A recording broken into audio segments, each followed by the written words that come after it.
안녕하세요. 한라산 불고입니다. 이번 영상에서는 곧 공모주 청약 신청을 받아 증시에 상장할 예정인 시몬느라는 기업에 대해서 알아보겠습니다. 시몬느 하면 언뜻 흔들리지 않는 이 편안한 침대 광고로 유명했던 미국의 시몬스와 착각하기 쉬운데, 이 시몬느는 미국의 침대 제조 회사가 아니라 한국의 핸드백 제조 회사입니다. 그리고 이번에 증시에 상장되는 기업은 정확히는 시몬느가 아니라 시몬느 액세서리 컬렉션입니다. 이 시몬느 액세서리 컬렉션은 시몬느로부터 2015년 6월 인적 분할되어서 설립되어서 최대 주주는 많이 겹치지만 시몬느와는 엄연히 다른 회사입니다. 시몬느는 이 사진의 박응관 회장이 1987년에 창업했습니다. 당시 박응관 회장은 핸드백을 생산해서 수출하는 A 회사의 영업직으로 일하고 있었는데요. 이때 그 에스피릿이라는 브랜드가 박응관 회장이 근무하던 A 회사와 거래를 하고 싶어 했지만 기존 A 회사와 거래하던 다른 회사의 반대로 거래를 하지 못하고 있었습니다.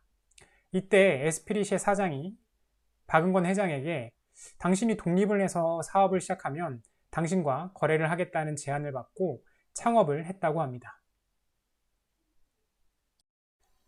시몬느 액세서리 컬렉션은 DKNY, 코치, 마이클 코어스, 버버리, 토리버치 등 약 20개의 명품 브랜드의 핸드백을 납품합니다.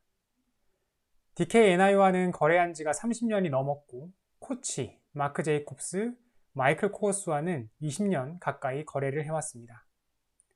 처음에는 고객사에서 주문한 대로 단순히 제품만 생산하는 OEM 방식으로 시작했지만 지금은 직접 제품 개발과 기획 생산까지 하는 ODM 방식으로 사업을 하고 있습니다.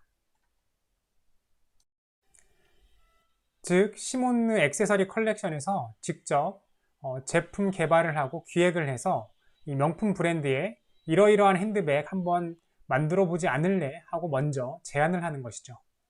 전 세계 럭셔리 핸드백 시장에서 점유율 10%를 차지하는 것으로 추산이 됩니다.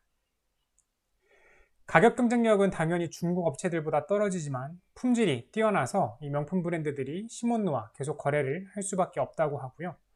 이 불량률과 납품기일을 어기는 일이 거의 없다고 합니다. 직원 1인당 연간 매출도 3만 달러로 동종업계 평균인 1만 5천에서 1만 8천 달러 대비해서 2배 정도로 생산성도 높다고 합니다. 박응관 회장은 상장을 통해 확보한 자금으로 해외 공장 설비를 늘리고 투자를 확대해서 미국과 유럽뿐 아니라 중국 등 아시아 시장에서도 점유율을 높이겠다고 밝혔습니다. 시몬느 액세서리 컬렉션의 공모주 청약과 상장 일정을 보면요. 먼저 그제와 어제 10월 18일부터 19일까지 기관의 수요 예측이 완료가 되었고요. 이제 곧 공모가가 확정될 겁니다. 그러면 10월 25일부터 26일까지 공모주 청약을 받고 그리고 10월 28일에 공모주 배정 공고가 나옵니다. 그리고 마지막으로 11월 4일에 최종적으로 코스피에 상장이 되게 됩니다. 시몬느 액세서리 컬렉션의 공모주 청약을 신청할 투자자들은 10월 25일부터 26일에 삼성증권, 미래에셋증권, 한국투자증권에서 신청을 하면 됩니다. 이번에는 시몬느 액세서리 컬렉션의 실적과 재무 상태를 살펴보겠습니다. 시몬느 액세서리 컬렉션의 실적을 살펴보면 2016년 창립 이후에 처음으로 매출 11조 원 시대를 열었고요. 2019년에는 매출 1조, 당기순이익 1000억 정도를 기록을 했습니다. 하지만 2020년에는 매출 6천억, 당기순이익 560억으로 절반 가까이 감소했는데요. 코로나 팬데믹의 영향인 것으로 전해집니다. 2021년은 상반기 실적을 봤을 때 매출 6,700억, 당기순이익 700억 정도 예상이 됩니다. 박응관 회장은 내년 2020년에는 코로나를 완전히 극복하고 이전의 매출 수준 100%를 회복할 수 있을 것으로 기대하고 있다고 밝혔습니다. 2021년 상반기 기준 부채 총계는 2,884억, 자본 총계는 4,874억으로 부채 비율은 59%입니다. 이번에 공모주를 통한 신규 자금이 유입되면 재무 상태는 더 좋아질 것으로 보고요. 재무적으로 안정적인 상태로 판단이 됩니다. 시몬느의 지분 구조를 살펴보면요. 시몬느의 창업자인 박은관 회장이 시몬느 액세서리 컬렉션의 대표이사이자 지분의 37.17%를 보유한 최대 주주입니다. 그리고 박은관 회장의 부인인 오인실 씨가 24.02%를 보유하고 있고요. 시몬느의 대표이사인 백대용 씨가 8.15%, 그리고 박은관 회장의 두 아들이 0.33%를 보유하고 있습니다. 눈에 띄는 것은 이 샤마 어퀴지션 PT LTD가 954만 주로 약 30%의 지분을 보유 중인데요. 이는 세계 최대 사모펀드 중 하나인 블랙스톤이 운용하는 펀드로 알려져 있습니다. 2015년 블랙스톤은 시몬느의 밸류를 1조 원으로 평가해서 지분 30%를 3천억 원에 매입했다고 합니다. 시몬느는 블랙스톤의 자금으로 2016년 캄보디아와 인도네시아 등의 해외 공장을 설립했고, 블랙스톤으로부터 해외 영업 채널 구축, 내부 통제 방법, 글로벌 선진 경영 기법 등의 도움을 받았다고 알려져 있습니다. 시몬느 액세서리 컬렉션의 공모 전 주식수는 3,180만여 주로 공모 후에는 신주 167만 4천여 주가 더해져서 총 3,347만여 주가 됩니다. 희망 공모가를 근거로 추산한 시가총액은 대략 1조 3천억에서 1조 6천억 수준이 됩니다. 이번 공모주 수량은 총 837만 주입니다.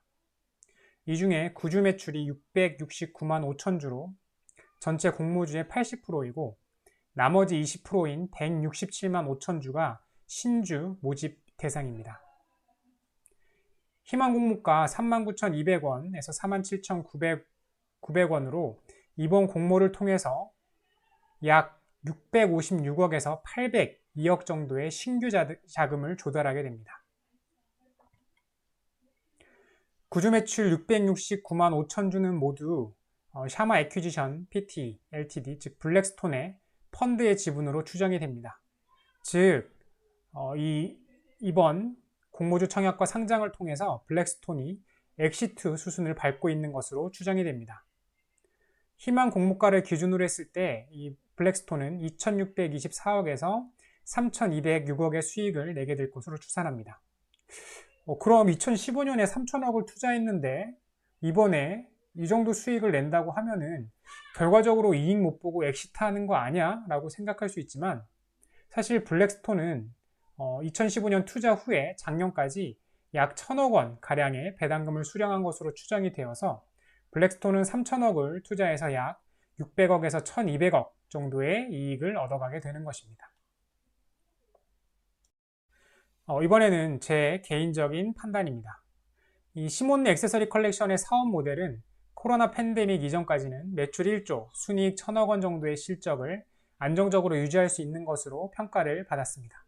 재무상태 역시 부채 비율 50% 이하로 안정적으로 봅니다.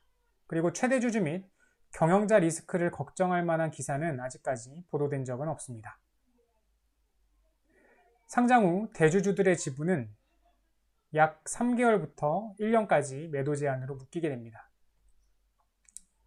제가 약간 우려스러운 부분은 이 시몬느 액세서리 컬렉션의 실적 회복과 성장 가능성에 대해서 잘 모르겠다는 것입니다.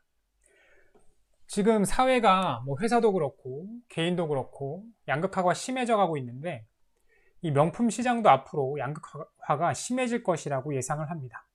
즉 에루샤, 에르메스, 루이비통, 샤넬 같은 탑레벨 명품 브랜드는 갈수록 좋아지겠지만 나머지 명품 브랜드들은 갈수록 생존 경쟁이 치열해지는 것이죠. 이렇게 성장 가능성이 확실치 않은 약 1조 3천억에서 1조 6천억 수준의 시가총액의 기업이라면 제 입장에서는 당기순이익 2천억 원, 시가총액 대비해서 약 15% 수준이죠. 그리고 배당은 700억 원, 시가총액 대비 5% 수준입니다. 이 정도는 안정적으로 할 수 있어야 최소 투자할 가치가 있다고 판단이 됩니다. 하지만 시몬네 액세서리 컬렉션은 코로나 팬데믹 이전 수준으로 회복을 해야 당기순이익이 1,000억이고 이 2,000억 수준으로 올라갈 수 있을지 얼마나 걸릴지는 확신을 할 수가 없습니다. 그리고 배당은 2017년 1,350억, 2018년 1,580억, 2019년엔 지급을 안 했고 2020년엔 466억을 지급을 했지만 이번 상장으로 블랙스톤이 엑시트하고 또 작년과 올해 실적이 반으로 꺾인 상태에서 앞으로 어느 정도의 배당을 지급할지도 불확실합니다. 현재 한국 증시에는 시가총액 대비해서 15% 이상의 순이익과 그리고 3, 4% 이상의 배당금을 지급하면서 안정적으로 성장 가능한 기업들이 있는데 굳이 시몬네 액세서리 컬렉션에 투자할 필요는 없다고 판단되어서 저는 이번 공모주 청약을 신청하지 않기로 결정을 했습니다. 이는 순전히 제 개인적인 판단으로 시몬네 액세서리 컬렉션 공모주 청약 신청 여부는 투자자 본인이 스스로 판단해서 투자 결정하시기 바랍니다. 이번 영상이 도움이 됐다면 영상 하단에 좋아요 버튼을 클릭, 새로운 영상이 계속 보고 싶으시다면 구독 버튼을 클릭, 블로그 포스팅도 같이 업데이트 받아보고 싶으시다면 영상 하단 네이버 인플루언서 링크로 들어가 팬하기를 클릭해주세요. 오늘은 여기까지입니다. 감사합니다.